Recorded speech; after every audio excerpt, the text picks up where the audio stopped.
keluarga kita diambil satu persatu sama Allah. Terus akhir-akhir ini juga dengan adanya COVID makin banyak saudara, tetangga, teman yang dipanggil sama Yang Maha Kuasa berpulang dengan menceritakan dengan adanya kematian itu semua teman-teman, saudara kita, keluarga kita, mudah-mudahan menjadi pelajaran untuk kita yang masih hidup, bahwa kita itu mau tidak mau manusia itu akan mau tidak mau akan disadari atau tidak disadari akan menuju Tuhannya. Makanya kita harus dan akan mempertanggungan pertanggungan jawabannya, perbuatannya waktu di dunia. Berbuat baik-baiklah mumpung kita di dunia. Beribadahlah kita mumpung masih di dunia. Cari amalah yang baik untuk bekal kita di akhirat nanti. Selalu ingatlah yang akan memutus tali kenikmatan, yaitu mati. Yang memutus tali kenikmatan kita di dunia, yaitu mati. Selalu ingatlah itu. Iya, meninggal. Pokoknya disadari atau tidak disadari, kita akan menuju ke sana, ke Tuhan kita. Di alam yang kekal. Di dunia kita hanya sementara, yang kekal itu nanti di akhirat. Sampai kita mempertanggungan pertanggungjawaban kita waktu di dunia, semua akan pertanggungjawaban kita dihisab sama Allah di akhirat kelak, di hari hisab nanti. Perbuatan kita, kerja kita, ibadah kita, niatkan untuk ibadah karena Allah.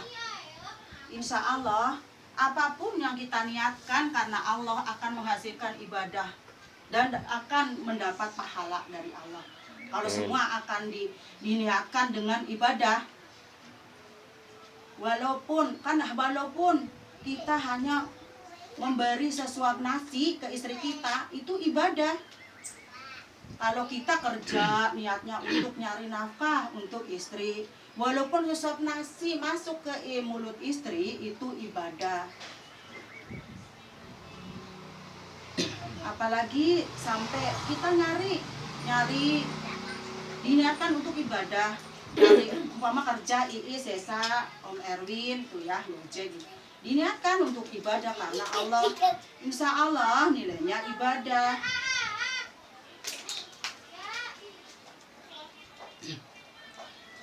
Udah akhir-akhir ini dilatih ya Allah, nggak inget lagi ke dunia, ingatnya ke sana ya Allah, kita akan balik ke sana. Untuk bekal di sana itu apa ya Allah gitu.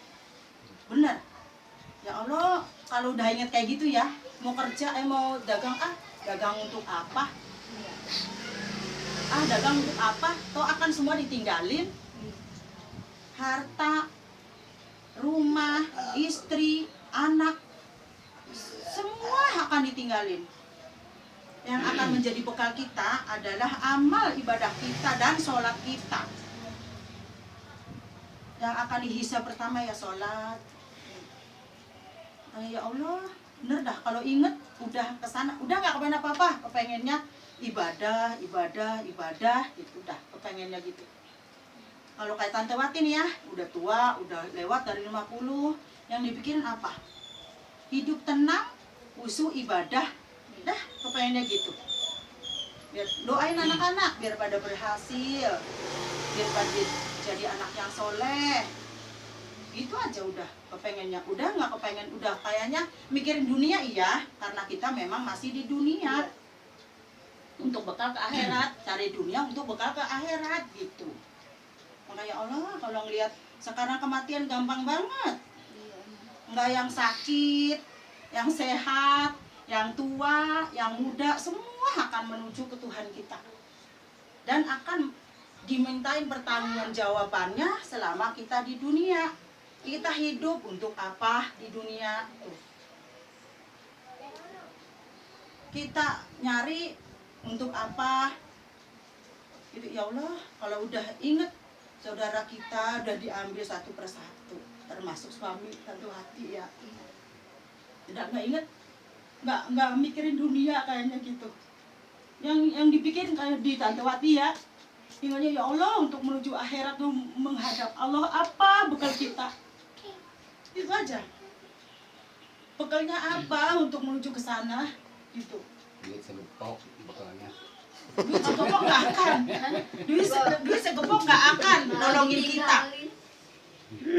Amal ibadah kita yang akan nolong kita, sholat, baca Quran. Quran yang akan menerangi kita di alam kubur.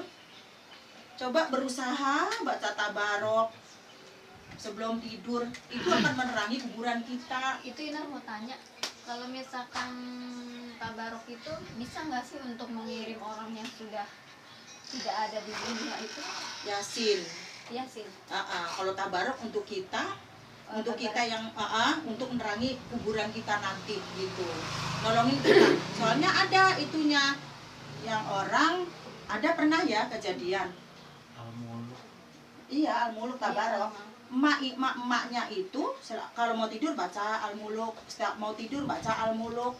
Ternyata itu untuk diri kita sendiri. Untuk diri kita sendiri, iya. Pas ada pembongkaran makam, pas dibuka makamnya, bau wangi itu makam ibunya dan masih utuh. Ada kisahnya juga. Ya ada kisahnya itu. Baca umpamanya Allah itu menyukai bacaan amalan dawamin apapun walaupun sedikit tapi terus menerus. Umpama kulo setiap sholat 3 kali, falak 3 kali, anas 3 kali, itu dawamkan.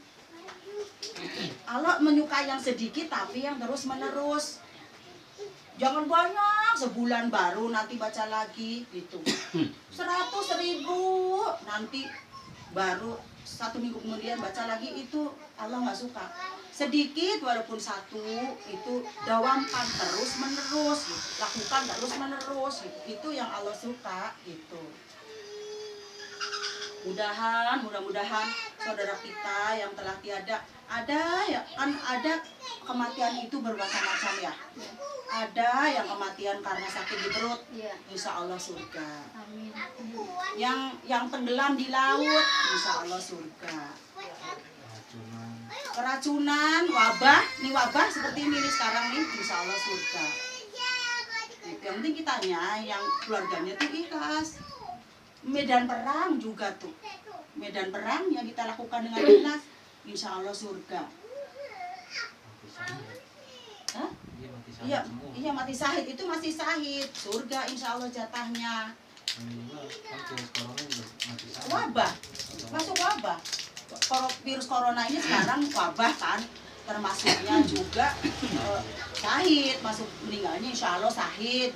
Kalau yang bukannya corona, di bidang corona itu gimana? Itu syahid juga. Itu syahid. Gak apa-apa kan dimakaminya juga kan syahid. Kita hanya ke Allah aja langsung, mau COVID mau enggaknya urusan orangnya yang itu, mau dimandiin mau enggak ya itu dosa mereka tuh yang mengerjakan padahal nggak itu tapi dikopitin gitu, nggak dimandiin gitu, urusan yang orang yang ngerjain itu gitu. Kita kan manusia, fardu kifayah itu untuk yang hidup. Fardu kifayah yang menjalankan itu ya yang hidup gitu, kepada orang yang sudah meninggal gitu. Entah itu orang mau dimandiin secara apapun, kita nggak tahu kan yang meninggal. Ya gimana yang hidup gitu. Jadi mudah-mudahan saudara kita, suami, Tante Wati, Tante Ani, semua dapat ampunan dari Allah. Termasuk Wak Ea, Wak Econg. Walaupun banyak dosa, mudah-mudahan penyakitnya yang selama di dunia sakitnya itu menghapuskan dosa-dosanya. sampai mama difitnah segala itu. Ya, fitnah juga mengurangi dosa. Kita diapain pun di dunia itu akan mengurangi dosa kita dikurangi.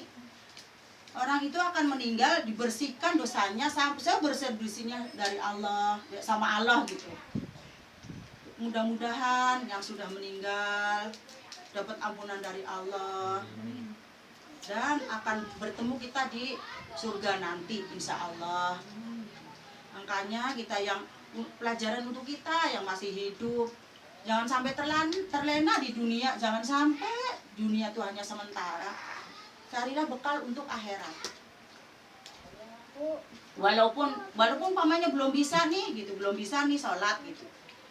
Dikit-dikit pelan-pelan sholat. Nanti kalau udah terbiasa merasa itu kewajiban kita, sholat kok kewajiban, insya Allah dengan sendirinya hati kita ngajak, ayo kita sholat, karena kewajiban akan dihisab nanti di kuburan dulu terutama ya, belum sampai ke hari hisaban, belum di kuburan juga perbuatan kita semuanya sholat kita ditanya lebih dulu.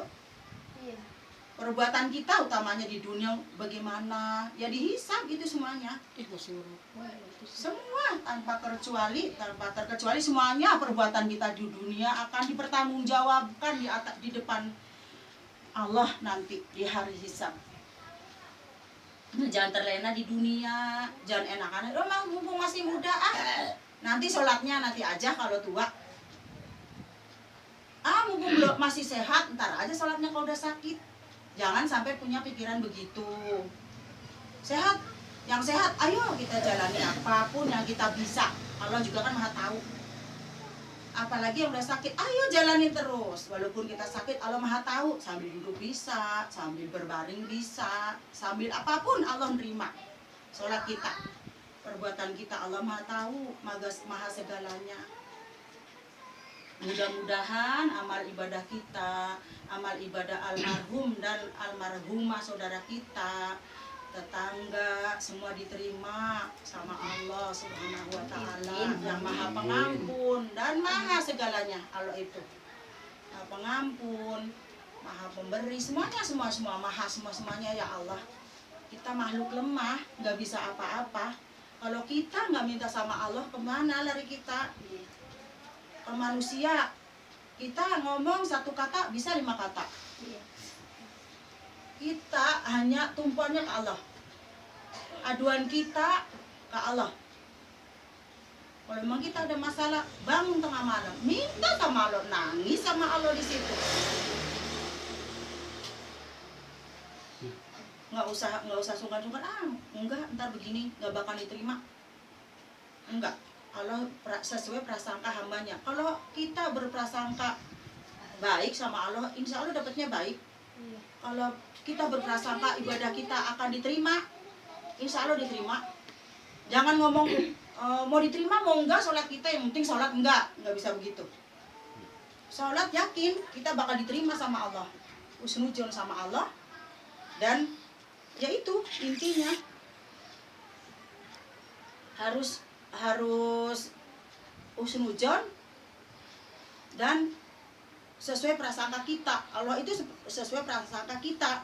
Kita sholat bakal diterima, ibadah kita diterima, insya Allah diterima, gitu aja. Yakin aja itu deh pokoknya. Jangan ntar ini sholat nggak diterima sama, mau diterima mau enggak, yang penting kita jalanin, jangan begitu. Jangan. Itu soalnya sholat kewajiban, puasa wajib, itu wajib untuk kita yang itu. Jadi jalani sesuai. Kalau yang sholat 5 waktu, puasa itu kan wajib, harus dijalankan. Kalau yang lain sesuai kemampuan kita, tapi dijalankan harus terus menerus, walaupun sedikit. Tuh gitu aja ya untuk kita semua yang masih hidup. Semoga menjadi pelajaran dari saudara-saudara kita, suami, semua wak kita meninggal itu, pelajaran untuk kita yang masih hidup. Jangan dianggap itu udah meninggal udah, itu enggak ya. Udah meninggal itu ada pertanggungjawabannya di Allah nanti. Bukan berarti udah dikubur udah selesai di dunia. pertanggungjawaban sama Allah masih lanjut sampai hari hisaban nanti hari kiamat. Tuh. Makanya ya Allah ya Rasulullah, kalau ingat ke situ udah nggak pernah apa-apa, Tante Wati beneran dah. Buat apa dagang? Ngapain nanti tinggalin semuanya? Rumah ditinggal, anak ditinggal, yang mendoakan ya anak yang soleh, amal kita, ilmu yang bermanfaat, itu nanti yang akan nolong kita. Itu aja, sampai segini aja, biar nggak terlalu malam. Semoga kita yang masih hidup bisa sadar dan bisa memperbaiki diri untuk kedepannya. Pelajarannya dari saudara kita, suami kita yang sudah nggak ada, yang sudah meninggal lebih dulu. Dan mohon doakan 5 waktu walaupun cuma Fatihah, doakan saudara-saudara kita sembuh satu-satunya. Doakan walaupun cuma Fatihah, bacain Fatihah setiap waktu untuk saudara kita, karena yang dibutuhkan yang di kuburan itu hanya doa dari kita yang masih hidup. Tuh. Ya Allah, udah kalau ingat ke situ, ya Allah, kalau apalagi kalau baca Quran sekalian artinya, tafsirnya, hadisnya, masa Allah dah udah kepengen di atas sajadah terus beneran dah. Ya Allah ya Rasulullah, bener dah. Ingatnya udah, ya dosa yang perbuat, dosa banyak. Baca subhanallah wa bihamdi subhanallahil azim 100, insya Allah Allah akan mengampuni walaupun dosanya seluas bumi di lautan. Tuh. Allah Maha Pengampun. Itu aja ya, segini aja. Mudah-mudahan manfaat dan jadi pelajaran untuk kita semuanya. Wabillahi taufiq wal hidayah. Wassalamualaikum warahmatullahi wabarakatuh. Waalaikumsalam warahmatullahi wabarakatuh. Ya, terima kasih Tante Wati sudah memberi masukan kepada kita semua. Semoga kita yang hidup semoga diberikan kesadaran Parah banget nanti ya. dan lebih baik lagi, dan mudah-mudahan yang belum menjalankan sholat, yang sudah menjalankan sholat jangan berhenti, Lebih tekun lagi. Sunah-sunahnya. Untuk nutupin yang bolong-bolong, tuh sunahnya. Ya udah, sekian Wabillahi taufiq wal hidayah. Wassalamualaikum warahmatullahi wabarakatuh. Salam warahmatullahi wabarakatuh. Tawain nama tanti. Aduh.